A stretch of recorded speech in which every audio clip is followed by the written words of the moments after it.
तुमच्या जाहिरातीसाठी एक संधी मोठ्या प्रेक्षकांपर्यंत पोहोचवा. व्यवसाय असो किंवा इव्हेंट, विकासनामा सोबत जाहिरात करा. स्क्रीनवरील नंबरवर आजच संपर्क करा. विकासनामा, तुमचा आवाज, तुमची जाहिरात. तसंच विकासनामाला सबस्क्राईब करा आणि अपडेटेड रहा. ज्याला काही अधिकारी आपली कर्तव्य भावना पार पाडत नाहीत आणि जनसामान्यांच्या जीवनाची दिशा बदलते, अशा ठिकाणी थोडं क्रोधाने म्हणजे ठरवून नाही, ते आपोआपच बोललं जातं. परंतु आज अशी काही परिस्थिती नव्हती. खरं म्हणजे माझी अपेक्षा अशी आहे की कधी कधी काही अधिकाऱ्यांच्या डिपार्टमेंटचं काहीच काम नाही, बसले आणि निघून गेले. म्हणजे याचा अर्थ फायर ब्रिगेड, शहरामध्ये आग लागत नाही म्हणून फायर ब्रिगेड स्टेशन ठेवायचे नाही का? गरजेचे आहेत ते, आणि वेळ कधी सांगून येत नाही. एकूणच जनता दरबाराच्या माध्यमातून जनसामान्यांच्या दुःखाला वाचा फोडली जाते. आणि मला अतिशय आनंद वाटतो की आता किती अधिकारी आहेत बघा. म्हणजे काही अधिकारी सकाळी, म्हणजे मी तर 11 वाजता आलो, परंतु तिथं काही 10:30 वाजता, काही 10 वाजता आलेले. अशा अधिकारी संयमानं आणि अतिशय आपुलकीच्या भावनेतून लोकांची कामं करायला लागले. त्या गोष्टीचा मला आनंद आहे. दादा, कर्जतमध्ये जो टोरंटो प्रकल्प येतोय वन खात्याच्या विभागात, तिथे अनेक ठिकाणी वृक्षतोड होणार आहे. तिथल्या लोकांच्या विरोधाचे प्रकरण आता कोर्टात जात आहे. तर वृक्षावर एक अन्याय होतो. एकीकडे तुम्ही ते वृक्षारोपण भूमिका घेताय आणि तिकडेच त्या टोरंटो नावाला वन खात्याने जागा दिलेली आहे. अशा प्रकारचं ते हे आहे. बाब अशी आहे की विकसनशील देशामध्ये देशाचा विकास करताना प्रामुख्याने रस्त्यांचं जाळं, त्याचबरोबर विजेचं जाळं, धरणं, पाण्याची धरणं, त्याच्यातून कालवे, आणि ह्या गोष्टी करता काही वृक्षांची इच्छा नसताना तोड करावी लागते किंवा वृक्षांचं स्थलांतर करावं लागतं. वन विभागाच्या कडे आताचे जे प्रकल्प आहेत, या माननीय पंतप्रधान नरेंद्रजी मोदी यांना देशाचं नाव हे जगामध्ये दाखवण्यासाठी नाही, तर खऱ्या अर्थानं समाधानी लोकांचा देश म्हणून आणि दुसऱ्याला मदत करण्याच्या भावनेचा देश म्हणून त्या ठिकाणी त्याचा विकास करण्याची इच्छा ठेवलेली आहे. आणि माननीय पंतप्रधान नरेंद्र मोदीजींच्याच सगळ्या धोरणाला पाठिंबा देणारं आमचं मंत्रिमंडळ, त्याचे नेते मुख्यमंत्री देवेंद्रजी फडणवीस यांनी सुद्धा या सर्व गोष्टी गतिमान करायचं ठरवलेलं आहे.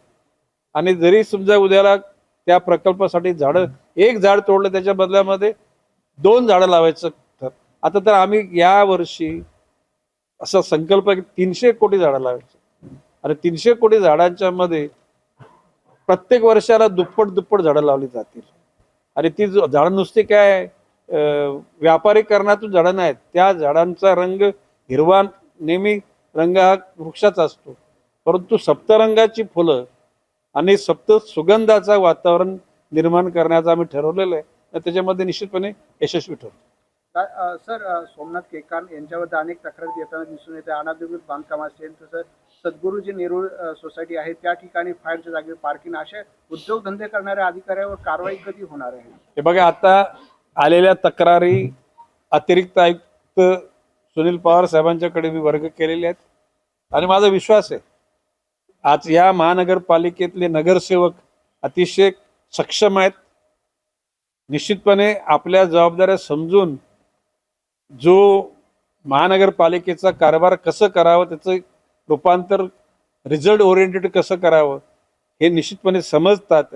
आणि म्हणून माझं म्हणणं आहे की अशा बेजबाबदार अधिकाऱ्यांना लवकरच आपली जागा दाखवली जाईल असा माझा विश्वास आहे. कारण न्यायालयाने काही आजी अधिकाऱ्यांना नोटिसा द्यावं लागल्या न्यायालयाच्या याच्यामुळे, पण त्याच्याबद्दल काही संमिश्र प्रतिक्रिया नाही, मला असं समजलं की ज्याला न्यायालयाने ज्याला विचारणा केली त्याला वरिष्ठ अधिकाऱ्यांनी खालच्याच लोकांची नावं दिलेत.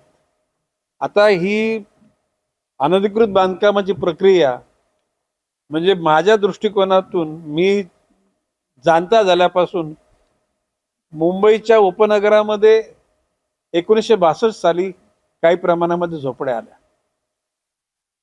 त्याच्या अगोदर काही प्रमाणामध्ये माहीमची झोपडपट्टी म्हणजे धारावी या ठिकाणी काही लोकांचा झोपडीत सवास आणि रवास होता.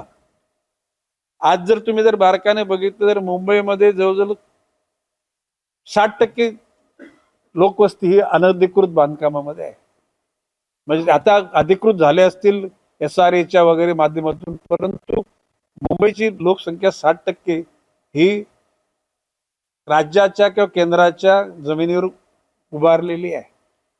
मी ज्यावेळेला पालकमंत्री 95ला झालो त्यावेळेला लाखोच्या संख्येने अनधिकृत बांधकाम होती आणि माननीय न्यायालयाने ते निष्कासित करण्याचे निर्देश दिले होते. महानगरपालिकेचे अधिकारी झोपलेले नाहीत, वारंवार विविध ठिकाणी कारवाई करतात. काही वेळेला सण सुदी असते. आता 5 जून पासून बांधकामे तोडायची नाहीत, 5 सप्टेंबरपर्यंत अशा प्रकारचं राज्य सरकारचं धोरण आहे.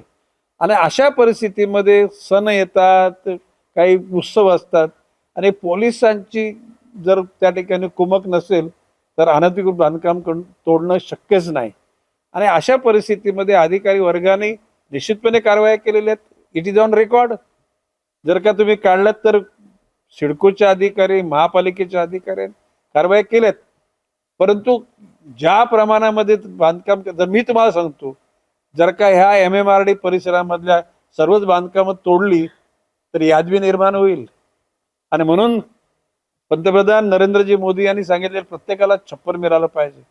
त्याचंच एक रिझल्ट म्हणून साधारणपणे 1.5 महिन्यापूर्वी माननीय मुख्यमंत्री देवेंद्रजी फडणवीस यांनी महसूल विभागामार्फत एक मंत्रिमंडळासमोर एक नोट आणली, ज्या प्रस्तावामध्ये 2011 पूर्वीचे जे रहिवासी आहेत, वन विभाग आणि संरक्षण विभाग सोडून सिडको असो, महापालिका असो किंवा MIDC असो, या सर्व जमिनीवरची राहती घरं शून्यापासून 500 स्क्वेअर फुटापर्यंत 10% माझ्या दृष्टिकोनातून, 500 ते 1000 20% आणि 1000 ते 1500 30% तिथल्या रेडी रेकनरच्या त्या जमिनीत त्यांच्या नावावर करणार असं धोरण घेतलेलं. आता हे धोरणाची अंमलबजावणी करण्याकरता वेळ जाणार आहे. माननीय न्यायालय म्हणजे कोणते माणसंच आहेत, माणुसकीचा गैर त्यांना पण आहे. वस्तुस्थिती जर समजावून त्यांना जर सांगितली हिमतीनं, अजाणतेपणे काही अधिकाऱ्यांनी नालायकपणा केलाय, हलकटपणा केलाय, त्यांच्या कारखंडामध्ये अनधिकृत बांधकामं वाढली, ही गोष्ट नाकारण्यात अर्थ नाही. माननीय न्यायालयाचा जो कधी कधी उद्रेक होतो तो पण चुकीचा असं म्हणतं कामा नये. परंतु आता राज्य सरकारनं धोरणच घेतलेलं आहे, तर त्या धोरणाच्या अनुषंगानं अंमलबजावणी आम्ही करू अशा प्रकारचं माननीय न्यायालयामध्ये ॲफिडेव्हिट केलं तर निश्चितपणे त्याच्यातून मार्ग निघू शकतो. कुठेतरी आपल्यावर आलेली भीती, आपभीती दुसऱ्यावर ढकलण्याची भूमिका घेणारे एक कावड भित्रे अधिकारी, शेवटी न्यायालय शेवटी का तुम्हाला का फाशी देणार आहे का? तुम्ही जर तशा स्वरूपाचे जर कृत्य केलं असं तर फाशी पण मिळेल. परंतु एकूणच MMRDA परिसरामध्ये लाखोच्या घरात अनधिकृत बांधकाम आहेत. निश्चितपणे त्याला मार्ग काढण्याचा पंतप्रधान आवास योजनेच्या माध्यमातून आणि मी मगाशी म्हटल्याप्रमाणे महसूल विभागाने तशा प्रकारची मंत्रिमंडळासमोर नोट आणली, मंत्रिमंडळाने त्याला संमती दिली आणि तशी कारवाई सुरू झालेली आहे. तुमच्या जाहिरातीसाठी एक संधी मोठ्या प्रेक्षकांपर्यंत पोहोचवा. व्यवसाय असो किंवा इव्हेंट, विकासनामा सोबत जाहिरात करा. स्क्रीनवरील नंबरवर आजच संपर्क करा. विकासनामा, तुमचा आवाज, तुमची जाहिरात. तसंच विकासनामाला सबस्क्राईब करा आणि अपडेटेड रहा.